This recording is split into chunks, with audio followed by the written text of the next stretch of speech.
हर हर महादेव। आप सभी को आषाढ़ पूर्णिमा की हार्दिक शुभकामनाएं। मंगल हो। आज आषाढ़ पूर्णिमा हिंदू धर्म में विशेष महत्व है। इसी दिन स्नान दान के साथ ही धार्मिक और आध्यात्मिक कार्य भी करना शुभ फल की प्राप्ति होती है। आज आषाढ़ पूर्णिमा के दिन व्रत रखने से और फलों कथा सुनने से, आरती सुनने से सभी फलों की प्राप्ति होगी। आषाढ़ पूर्णिमा को दिन गुरु पूर्णिमा, व्यास पूर्णिमा के नाम से भी जानी जाती है, क्योंकि आज इस गुरु पूर्णिमा या व्यास पूर्णिमा के दिन ही व्यास जी का जन्म हुआ था। इसीलिए आज विशेष महत्व है। जो बृहस्पतिवार को ये आषाढ़ पूर्णिमा है, अधिक महत्वपूर्ण और बढ़ गया है। तो आइए जानते हैं आषाढ़ पूर्णिमा की शुभ मुहूर्त, महत्व, पूजा विधि, स्नान दान, साथ ही कथा आरती विस्तार से। साल 2025 में आषाढ़ पूर्णिमा की शुभ मुहूर्त। पंचांग के अनुसार आषाढ़ मास के चतुर्दशी तिथि का समापन 9 जुलाई को रात्रि 1:39 पर होगी और पूर्णिमा तिथि का आरंभ हो जाएगा 10 तारीख को। उदय तिथि में पूर्णिमा होगी, इसलिए आषाढ़ पूर्णिमा का व्रत इसी दिन रखा जाएगा, शुभ माना जाता है। जो दिन बृहस्पतिवार 10 जुलाई दिन बृहस्पतिवार को ही रखा जाएगा। वही पूर्णिमा तिथि का समापन 10 जुलाई को देर रात 2:08 पर होगा। आषाढ़ पूर्णिमा के दिन सुबह जल्दी उठकर 5:09 से स्नान दान और धार्मिक क्रियाकलाप करना शुभ माना गया है। पूर्णिमा तिथि के दिन चंद्रमा पूर्ण रूप से होते हैं, परिपूर्ण रूप से होते हैं, 16 कला में परिपूर्ण रहते हैं, इसीलिए पूर्णिमा का विशेष महत्व है। और इस आषाढ़ पूर्णिमा जो गुरुवार के है तो और अधिक विशेष महत्व बढ़ गया है। और इस पूर्णिमा के साथ ही योग, ध्यान और आध्यात्मिक अनुष्ठान करने से लाभ मिलती है। इस दिन जप, तप, स्नान दान के लिए अत्यधिक फलदायक माना गया है। इसके साथ ही पूर्णिमा के दिन गुरु जी की पूजा करने का भी लाभ है। आप यथासंभव इसी दिन दान पुण्य करना चाह सकते हैं तो कर सकते हैं। यह जरूरतमंदों को भोजन, वस्त्र इत्यादि सभी कार्य से दे सकते हैं। पूर्णिमा के दिन करने से भी देवी देवता के साथ ही पितरों की आशीर्वाद की प्राप्ति होती है। नकारात्मक ऊर्जा आपके घर से निकलकर सकारात्मक ऊर्जा में प्रवेश होते हैं। आषाढ़ पूर्णिमा के दिन आप श्री सत्यनारायण भगवान की पूजा भी करते हैं तो घर में सुख, शांति और समृद्धि आएगी। बोलिए विष्णु भगवान की जय। अब पूर्णिमा की कथा आरती विस्तार से। पूर्णिमा की पौराणिक कथा। द्वापर युग में एक समय की बात है। यशोदा माँ ने श्री कृष्ण से कहे, हे कृष्ण, तुम संसार के उत्पत्तिकर्ता, पोषण तथा सहकर्ता हो। आज कोई ऐसा व्रत मुझे कहो जिसके करने से मृत्यु लोक में स्त्री विधवा होने का भय न रहे तथा यह व्रत सभी मनुष्य की मनोकामना पूर्ण करने वाली हो। श्री कृष्ण कहने लगे कि हे माता, तुमने अति सुंदर प्रश्न पूछे हैं। मैं तुमसे ऐसा व्रत को विस्तार कहता हूँ। सौभाग्य के लिए प्राप्ति के लिए स्त्री का 13 अथवा 32 पूर्णिमाओं का व्रत करना चाहिए। इस व्रत को करने से स्त्री को सौभाग्य का प्रतीत मिलता है।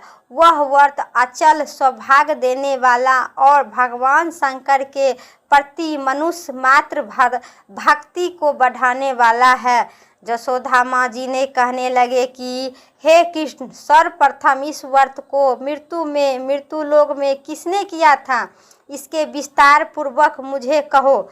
श्री कृष्ण भगवान कहने लगे कि इस व्रत को भूमंडल पर एक अत्यधिक प्रसिद्ध राजा चंद्रहास ने पातित अनेक प्रकार के रत्न से परिपूर्ण कार्तिक नाम की एक नगरी थी। वह धनेश्वर नाम का एक विद्वान ब्राह्मण रहता था। उनकी स्त्री अति सुंदर, सुशील, रूपवती थी। दोनों ही उस नगर में प्रेम पूर्वक के साथ रहते थे। घर में धन धन्य इत्यादि का कोई कमी नहीं था। उनके एक बड़ा ही दुख था, उनके कोई संतान नहीं थी, जिसी वजह से वह बहुत ही दुखी रहते थे। एक दिन बड़ा तपस्वी योगी उस नगर में आए। वह योगी की बाकी सभी घरों में भिक्षा मांगकर भोजन किया करता था, लेकिन उस ब्राह्मण के घर में से भिक्षा नहीं मांगा करता था। एक दिन योगी गंगा किनारे भिक्षा मांगकर प्रेम पूर्वक खा रहा था कि धनेश्वर ने योगी को यह सब देख रहे थे कि देख लिया, सब कार्य किसी प्रकार से देख लिया। अपनी भिक्षा अनादर से दुखी होकर धनेश्वर योगी के पास जाकर बोले, और सभी घरों से भिक्षा लेते हैं, परंतु मेरे घर की भिक्षा कभी नहीं लेते इसका कारण क्या है? योगी ब्राह्मण कहने लगे कि आपके धर्म हमें इस बात की आज्ञा नहीं देता है कि क्योंकि अभी आप गृहस्थी जीवन में एक दुख सचित्र है। आपके घर में संतान न होने पर आपके घर से भी भिक्षा मैं स्वीकार नहीं करूँगी। जिस घर में संतानहीन हो, संतान नहीं हो, उस घर को भिक्षा नहीं मैं लेता हूँ और नहीं मैं प्राप्त करता हूँ। मेरा यह धर्म है। वह ब्राह्मण धनेश्वर ने बड़ी ही दुखी पूर्वक योगी से बारंबार प्रणाम किया। हे योगी, मैं दीन हूँ, मैं बहुत ही दुखी हूँ। उन्होंने कहा कि जिसे संतान नहीं है उसके घर में से भिक्षा नहीं लेते हैं। मेरे भी पतित हो जाने पर भय है। धनेश्वर यह सब बात सुनकर बहुत ही दुखी हुआ और हाथ जोड़कर योगी के पैर पकड़कर गिर पड़ा और गिड़गिड़ाने लगे। तब दुखी मन से कहने लगा कि आप मुझे संतान प्राप्ति के लिए कोई उपाय बताइए। आप सर्वज्ञानी हैं, मुझ पर आवश्यक ही कृपा कीजिए। धन की मेरे घर में कोई कमी नहीं है, लेकिन मैं संतान न होने के कारण अत्यधिक दुखी हूँ। आप मुझे इस दुख का कारण हर लीजिए। यह सुनकर योगी कहने लगे कि हे चंडिका माता को आप आराधना करो। माँ दुर्गा चंडिका आपको घर में पहुंचकर उन्हें सारी बात अपनी पत्नी को बता दिए और खुद वन में चले गए। वन पहुंचकर उन्होंने माता को आराधना किए। हे माँ चंडिका, मैं आपका उपासना करती हूँ। हे माँ दुर्गा, हमें आपका आराधना करता हूँ। माँ दुर्गा चंडिका ने 16वां दिन उनका सपन में दर्शन दिए और कहने लगे कि हे धनेश्वर, जा, तेरे पुत्र होगा, लेकिन उनकी आयु सिर्फ 16 वर्ष तक ही रहेगा। 16 वर्ष बाद उनकी मृत्यु हो जाएगी। अगर तुम दोनों स्त्री और पुरुष 32 पूर्णिमा का व्रत करेगा तो यह दीर्घायु हो जाएगा। बालक, जिनकी तुम्हारा समर्थ हो उतना ही आगे जाना। जलाकर शिव जी की पूजा करो। आग जलाकर शिव जी की पूजा करने लगे, हवन किया, लेकिन 32 पूर्णिमा ही होने चाहिए। सुबह होते ही उसे इस स्थान के पास एक आम का वृक्ष दिखाई देगा। उस पर चढ़कर एक फल तोड़कर अपने घर ले जाना। अपनी स्त्री को इस बारे में बताना। सुबह स्नान होने के बाद स्वच्छ होकर शंकर जी का ध्यान करके उस फल को खा लेना। तब भगवान शंकर की कृपा से उनका गर्भ हो जाएगा। जब ब्राह्मण सुबह उठा तो उन्होंने उसी स्थान पर गया, पर पेड़ नहीं दिखाई दी और उन्होंने फल तोड़ने से चढ़ा, लेकिन वह पेड़ चढ़ नहीं पा रहा था। यह देखकर उन्होंने बड़ी ही चिंता हुई। उन्होंने भगवान गणेश जी की उपासना किए और कहा, हे दीन दयानिधि, आप भक्तों को विघ्न का नाश करें और मंगल कार्य करने वाले, दुष्टों को नाश करने वाले, रिद्धि सिद्धि देने वाले, आप मुझ पर कृपा करें। मैं अपनी मनोकामना पूरी कर चुकी हूँ। इसके बाद वह पेड़ से फल तोड़कर अपनी पत्नी के पास पहुँच गया। उनके पत्नी इस फल को खाकर गर्भवती हुई और उनकी पत्नी अपने पति के कहने के अनुसार इस फल को खा लिए और वह गर्भवती हो चुकी। देवी की कृपा से वह अति सुंदर पुत्र पैदा हुआ। उनका नाम उन्होंने देवी दास रखा। माता पिता के हर्ष और शौक के साथ वह बड़ा बढ़ने लगा। भगवान भोले बाबा की कृपा से बालक बहुत ही सुंदर था, सुशील और पढ़ाई लिखाई में भी बहुत ही सुंदर सुशील निपुण था। माता दुर्गा जी की कथा के अनुसार उनकी माता ने 32 पूर्णिमा का व्रत किया। जैसे ही 16वां वर्ष लगा, दोनों पति पत्नी बहुत ही दुखी होने लगे। उनके पुत्र की मृत्यु हो जाने के उन्होंने सोचा कि अगर उनके सामने यह सब बात हुआ तो वह कैसा जिए पाएंगे। तभी उन्होंने देवी दास के मामा को बुलाया और 1 वर्ष के लिए देवी दास को काशीपुर पढ़ने के लिए भेज दिए। 1 वर्ष के बाद उसके आपस ले आ जाने के कहे। देवी दास के मामा ने के साथ एक घोड़े पर सवार होकर चल दिया। उसके मामा को भी यह बात के कभी पता भी नहीं था। दोनों पति पत्नी ने 32 पूर्णिमा का व्रत पूरा किए। दूसरी तरफ मामा और भंजा दोनों रात गुजरने के लिए रास्ते में ही एक गांव में रुक गए। उस दिन वह गांव में ब्राह्मण की कन्या का विवाह होने वाला था। जिस धर्मशाला में वर और बारात के बाकी लोग रुके थे, उसी धर्मशाले में देवी दास और उनका मामा ठहर गए। उधर कन्या को तेल चढ़ने के बाद लगन का समय आया तो वर के तबीयत खराब हो गया। वर के पिता ने अपने परिवार वाले से विचार विमर्श करके कहा कि यह देवी दास मेरे पुत्र जैसा ही है, इसके साथ लगन करा दूंगो तो उसके बाद बाकी सारा काम मेरे बेटे के साथ पूरा हो जाएगा। ऐसा कहने के बाद वर के पिता देवी दास को मांगने के लिए उनके मामा के पास गए और उन्होंने सारी बात बता दिए। मामा ने कहा कि कन्यादान में जो कुछ मिलेगा वो हमें दे दिया जाएगा। वर के पिता ने स्वीकार कर लिए। इसके बाद देवी दास का विवाह उस कन्या ब्राह्मणी से साथ संपन्न हो गया। इसके बाद वह अपनी पत्नी के साथ भोजन करने और मन में विचार करने लगा कि न जाने यह किसी की पत्नी होगी। यह सोचकर उनकी आंखों में आंसू आ गया।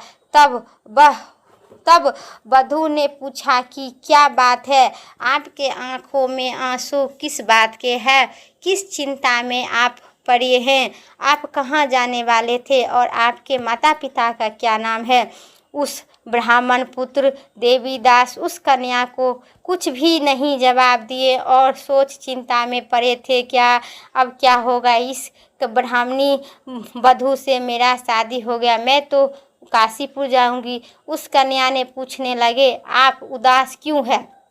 तब उन्होंने सारी बात अपनी पत्नी को बता दिए।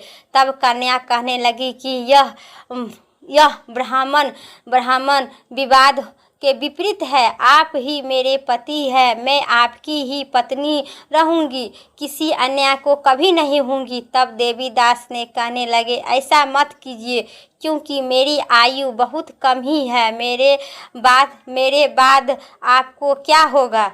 लेकिन उनकी पत्नी नहीं मानी और बोली, स्वामी आप भोजन कीजिए। दोनों रात में सोने के लिए चले गए। सुबह देवीदास ने अपनी पत्नी को 4 नागों से जुड़ी एक अंगूठी दिए और रुमाल दिया और बोला कि हे प्रिय, इसे लो और संकेत समझकर स्थित चित्त होकर जाओ। मेरे मरने और जीवित हो जाने के लिए पुष्प वाटिका बना लो, उससे सुगंधित वाली एक नव मलिक लगा लो।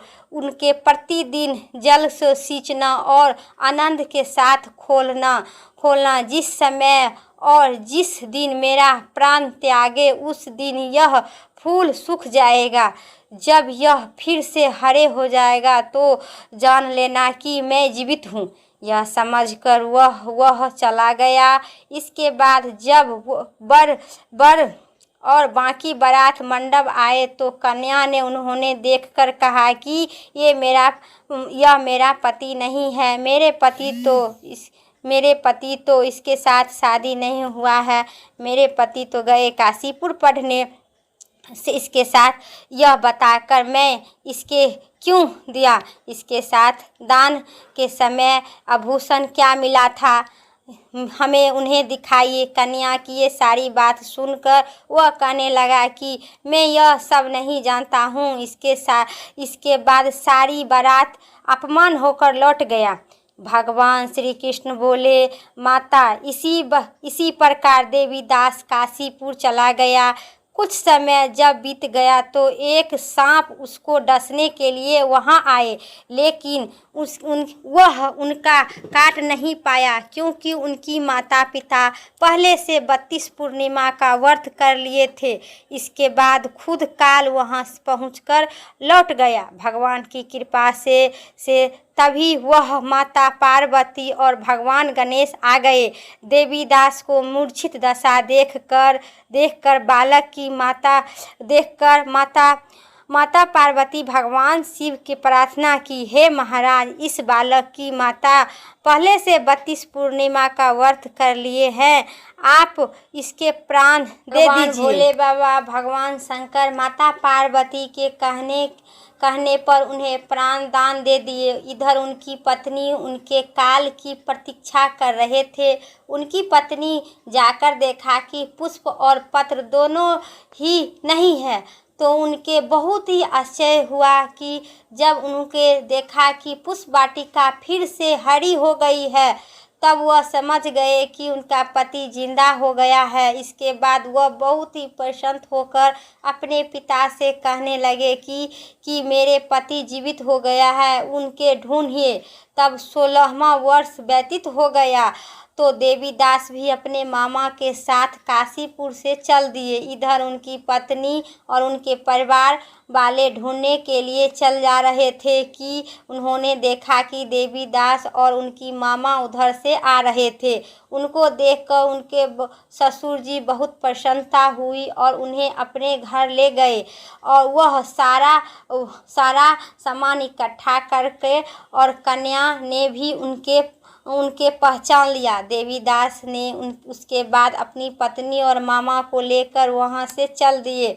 उसके ससुर ने भी बहुत सा धन दहेज दिया। धन में दहेज सोने चांदी दिए। जब वहाँ अपने घर की तरफ चल रहा था तो उनके मामा पिता को लोग खबर दिया कि आपके पुत्र आ रहा है, तुम्हारा पुत्र देवीदास अपनी पत्नी और मामा के साथ आ रहा है। ऐसा समाचार सुनकर उनकर पहले से तो विश्वास नहीं हुआ, लेकिन जब देवीदास आया तो उन्होंने अपने माता पिता के पैर छुए तो देवीदास के माता पिता ने उनका माथा चूमकर दीर्घायु होने का आशीर्वाद दिए और सीना से लगा लिए। दोनों ने आने से बहुत ही खुशी में थे। धनेश्वर बहुत सा दान दहेज ब्राह्मणों को दिए। श्री कृष्ण जी कहने लगे कि इसी तरह धनेश्वर को 32 पूर्णिमा को व्रत के प्रभाव से संतान की प्राप्ति हुआ। जो स्त्री इस व्रत करते हैं वह जन्म जन्मांतर तक कभी विधवा नहीं होगी, विधवा का दुख भी नहीं भोगना पड़ेगा और सतदैव सौभाग्यवती रहेगी। यह मेरा वचन है। यह व्रत संतान देने वाला और सभी मनोकामना पूर्ण करने वाला है। हे भगवान श्री कृष्ण, हे माता पार्वती, भोले बाबा, जैसे धनेश्वर ब्राह्मण और उनकी पत्नी का पुत्र की प्राप्ति हुई, उसी प्रकार सभी भक्तजनों को जो कथा सुनते हैं, जो हुंकार भरते हैं, सभी को मनोकामना पूर्ण करना। बोलिए श्री कृष्ण भगवान की जय। भोले बाबा माता पार्वती की जय। पूर्णिमा का कथा इतना ही तक था। अब सुनिए भोले बाबा की आरती। जय शिव ओमकारा स्वामी जय शिव ओमकारा ब्रह्मा विष्णु सदा शिव ब्रह्मा विष्णु सदा शिव अर्धांगी धारा ओम जय शिव ओमकारा एकानंद चतुरानंद पंचानंद राजे हंसासनि गरुरासनि विषवाहनि छाजे जय शिव ओमकारा दो भुज चारि चतुरी भुज 10 भुज अति शोभे हो बाबा 10 भुज अति शोभे त्रिभुवन रूप निरखते त्रिभुवन जन मोहे ओम जय शिव ओमकारा अक्षमाला वर्णमाला मुंडमाला धारी है बाबा मुंडमाला धारी त्रिपुरारी संकारी करमाला धारी ओम जय शिव ओमकारा श्वेतांबरी पीतांबरी बाघंबरी अंगे हो बाबा बाघंबरी अंगे सैनिकाधिक गरुराधिक भूताधिक संघे ओम जय शिव ओमकारा करके मध्य कमंडल चक्र त्रिशूली धरिता दुसुखकारी दुखहारी सुखकारी दुखहारी जगति पालनकारी ओम जय शिव ओमकारा ब्रह्मा विष्णु सदा शिव जानति अभिवेका हो बाबा जानति अभिवेका मधु कैटभ दो मारे सुर भयहि निकरे ओम जय शिव ओमकारा पार्वती अर्धांगिनी शिव लहरे गंगा हो बाबा शिव लहरे गंगा ओम जय शिव ओमकारा पर्वत शोभे पार्वती शंकर कैलाश भांग धतूरा का भोजन भांग धतूरा का भोजन भस्म में वासे जय शिव ओमकारा जटा में गंग बहत गले मुंडी माला हो बाबा गले मुंडी माला शेष नाग लिपट शेष नाग लिपट ओढ़ती मृग छाला ओम जय शिव ओमकारा काशी में विराज विश्वनाथ नंदी काशी में विश्वनाथ नंदी ब्रह्मचारी जय शिव ओमकारा नित्य उठे दर्शन पार्वत महिमा अति भारी हो बाबा महिमा अति भारी ओम जय शिव ओमकारा त्रिभुवन स्वामी जी की आरती जो कोई नहीं गावे हो स्वामी जो कोई नहीं गावे कहती शिवानंद स्वामी मन वांछित फल पावे जय शिव ओमकारा जय शिव ओमकारा पार्वती प्यारा भोले शिव धारा जय शिव ओमकारा बोलिए भोले बाबा विष्णु भगवान की जय माता पार्वती भोले बाबा की जय। पूर्णिमा की कथा इतना ही तक था। वीडियो अच्छी लगे तो लाइक करिए, चैनल पर नए सब्सक्राइब करके कमेंट में भोले बाबा की जय जरूर लिखे, माता पार्वती भगवान शिव की जय जरूर लिखे।